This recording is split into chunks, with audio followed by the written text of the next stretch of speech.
Hello, మీకు సమాధానం కలుగునుగాక. అపోస్తుల కార్యములు 27వ అధ్యాయము.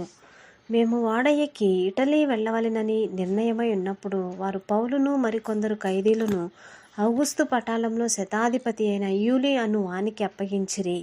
ఆసియా దరి వెంబడినున్న పట్టణములకు ప్రయాణం చేయబోవు అద్రముత్తియ పట్టణపు ఓడనెక్కి మేము బయలుదేరితిమి. మాసిదోనియును దెసలోనిక పట్టణస్థునైన అరిస్తర్కు మాతో కూడా ఉండెను. మరునాడు సీదోనుకు వచ్చితిమి. అప్పుడు యూలి పౌలు మీద దయగా ఉండి అతడు తన స్నేహితుల యొద్దకు వెళ్ళి పరామరిక పొందుటకు అతనికి సెలవిచ్చెను.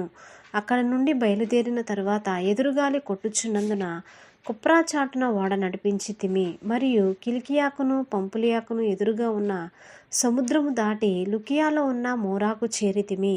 అక్కడ శతాధిపతి ఇటలీ వెళ్ళనయున్న అలెగ్జాంద్రియా పట్టణపు ఓడ కనుగొని అందులో మమ్మును ఎక్కించెను. అనేక దినములు మెల్లగా నడిచి ఎంతో కష్టపడి క్నిదుకు ఎదురుగా వచ్చినప్పుడు గాలి మమ్మును పోనీయకున్నందున క్రేతు చాటున సల్మోనే ధరిని ఓడ నడిపించితిమి. బహు కష్టపడి దాని దాటి మంచురేవులు అను ఒక స్థలమునకు చేరితిమి. దాని దగ్గర లసాయా పట్టణముండెను. చాలా కాలమైన తరువాత ఉపవాస దినము కూడా అప్పటికి గతించినందున ప్రయాణం చేయుట అపాయకరమై ఉండెను. అప్పుడు పౌలు, అయ్యలారా, ఈ ప్రయాణము వలన సరుకులకును ఓడకును మాత్రమే కాక మన ప్రాణములకు కూడా హానియు బహు నష్టమును కలుగునట్లు నాకు తోచుచున్నదని చెప్పి వారిని హెచ్చరించెను. అయినను శతాధిపతి పౌలు చెప్పినది నమ్మక నావికుడును ఓడ యజమానుడను చెప్పినదే నమ్మెను. మరియు శీతాకాలము గడుపుటకు ఆ రేవు అనుకూలమైనది కానందున అక్కడ నుండి బయలుదేరి ఒకవేళ శక్యమైతే ఫెనిక్సునకు చేరి అక్కడ శీతాకాలము గడపవలెనని ఎక్కువ మంది ఆలోచన చెప్పిరి. అది నైరుతి వాయవ్య దిక్కుల తట్టునున్న క్రేతు రేవై ఉన్నది. మరియు దక్షిణపు గాలి మెల్లగా విసరుచుండగా వారు తమ ఆలోచన సమకూడినదని తలంచి లంగరెత్తి క్రేతు ధరిని ఓడ నడిపించిరి. కొంచెం సేపైన తరువాత ఊరాకులోను అను పెనుగాలి క్రేతు మీద నుండి విసిరెను. దానిలో ఓడ చిక్కుకొని గాలికి ఎదురు నడవలేకపోయినందున ఎదురు నడిపించుట మాని గాలికి కొట్టుకుని పోతిమి. తరువాత కౌదా అనబడిన ఒక చిన్న ద్వీపము చాటున దాన్ని నడిపింపగా పడవను భద్రపరుచుకొనుట బహుకష్టతరమాయెను. దానిని పైకెత్తి కట్టిన తరువాత త్రాళ్ళు మొదలైనవి తీసుకొని ఓడ చుట్టూ బిగించి కట్టిరి. మరియు సూర్తీసను ఇసుక తిప్ప మీద పడుదుమేమో అని భయపడి ఓడ చాపలు దింపివేసి కొట్టుకుని పోయిరి. మిక్కిలి పెద్దగాలి కొట్టుచున్నందున మరునాడు సరుకులు పారవేయసాగిరి. 3వ దినమందు తమ చేతులారా ఓడ సామగ్రి పారవేసిరి. కొన్ని దినములు సూర్యుడైనను నక్షత్రములైనను కనబడక పెద్దగాలి మా మీద కొట్టినందున ప్రాణములతో తప్పించుకొందుమను ఆశ బొత్తిగా పోయెను. వారు బహుకాలము భోజనం లేక ఉన్నందున పౌలు వారి మధ్యను నిలిచి, అయ్యలారా, మీరు నా మాట విని క్రేతు నుండి బయలుదేరకయే ఉండవలసినది. అప్పుడు ఈ హానియు నష్టమును కలుగకపోవును. ఇప్పుడైనను ధైర్యం తెచ్చుకొనుడని మిమ్మును వేడుకొంచున్నాను. వాడకే గాని మీలో ఎవని ప్రాణమునకును హాని కలుగదు. నేను ఎవని వాడనో ఎవనిని సేవించుచున్నానో ఆ దేవుని దూత గడిచిన రాత్రి నా యొద్ద నిలిచి, పౌలా, భయపడకుము, నీవు కైసరు ఎదుట నిలువవలసి ఉన్నది. ఇదిగో, నీతో కూడా ఓడలో ప్రయాణమై పోవచ్చున్న వారందరినీ దేవుడు నీకు అనుగ్రహించి ఉన్నాడని నాతో చెప్పెను. కాబట్టి అయ్యలారా, ధైర్యం తెచ్చుకొనుడి. నాతో దూత చెప్పిన ప్రకారము జరుగునని నేను దేవుని నమ్ముచున్నాను. అయినను మనము కొట్టుకుని పోయి ఏదైనా ఒక ద్వీపము మీద పడవలసి ఉండునని చెప్పెను.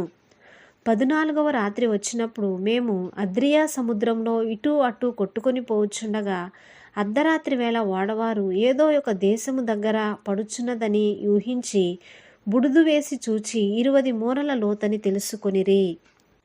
అప్పుడు రాతి తిప్పలు గల చోట్ల పడుదుమేమో అని భయపడి వారు ఓడ అమరములో నుండి 4 లంగరులు వేసి ఎప్పుడు తెల్లవారునా అని కాచుకొని ఉండిరి. అయితే ఓడవారు ఓడ విడిచి పారిపోవాలని చూచి తాము అనివిలో నుండి లంగరులు వేయబోనట్లుగా సముద్రంలో పడవ దింపి వేసిరి. అందుకు పౌలు, వీరు ఓడలో ఉంటేనే గాని మీరు తప్పించుకొనలేరని శతాధిపతితోనూ సైనికులతోనూ చెప్పెను. వెంటనే సైనికులు పడవ త్రాళ్ళు కోసి దాన్ని కొట్టుకొని పోనిచ్చిరి.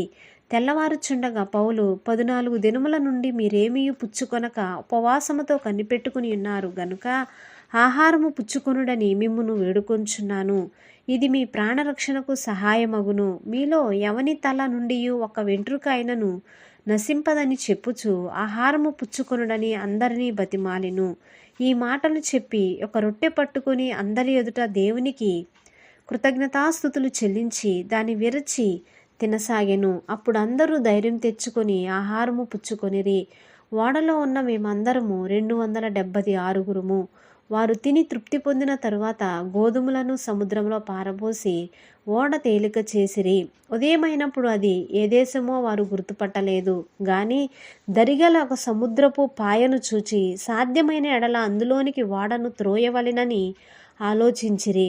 గనుక లంగరుల త్రాళ్ళు కోసి వాటిని సముద్రంలో విడిచిపెట్టి చుక్కానుల కట్టులు విప్పి ముందటి తెరచాప గాలికెత్తి సరిగా దరికి నడిపించిరి. గాని 2 ప్రవాహములు కలిసిన స్థలమందు చిక్కుకొని ఓడను పట్టించిరి. అందువలన అనివి కూరుకొని పోయి కదలకయుండెను. అమరము ఆ దెబ్బకు బద్దలైపోసాగెను. ఖైదీలలో ఎవడునూ ఈదుకొని పారిపోకుండునట్లు వారిని చంపవలెనని సైనికులకు ఆలోచన పుట్టెను. గాని శతాధిపతి పౌలును రక్షింపనుద్దేశించి వారి ఆలోచన కొనసాగింపనీయక మొదట ఈదగల వారు సముద్రంలో దుమికి దరికి పోవలెననియు కడమ వారిలో కొందరు పలకల మీదను కొందరు ఓడ చెక్కల మీదను పోవలెననియు ఆజ్ఞాపించెను. ఇలాగూ అందరూ తప్పించుకొని దరి చేరిరి. ఆమేన్. దేవుడు తన పరిశుద్ధమైన వాక్యాన్ని దీవించునుగాక. Shalom. Please subscribe my channel.